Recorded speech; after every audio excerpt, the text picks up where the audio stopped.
واتهي ciidamada shisheeye ee ku sugan dalka Soomaaliya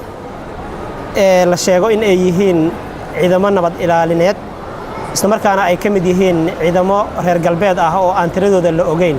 dawladda Soomaaliyana ay ogaatay qaarkood markii ay ciidda Soomaaliya ay soo gaareen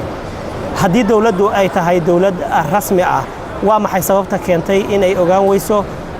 maxaase sharci ah oo ay ciidamadaasi ay ku joogan dalka Soomaaliya ciidamada shisheeye ee waddanka Soomaaliya joogo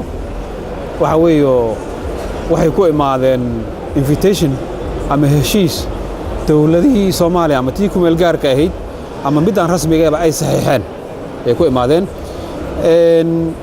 heshiiskaas marka dawladda Soomaaliya waad ogtihiin waxa way xibin ka tirsan ururka midowga Afrika Soomaaliya AU xibin ka tirsan wayo membershipka xuquuqda dawladda Soomaaliya ay leedahay waxa kamid ah haddii dagaal sokeeye uu ka dhaco in ay codsadaan in la siiyo ciidamo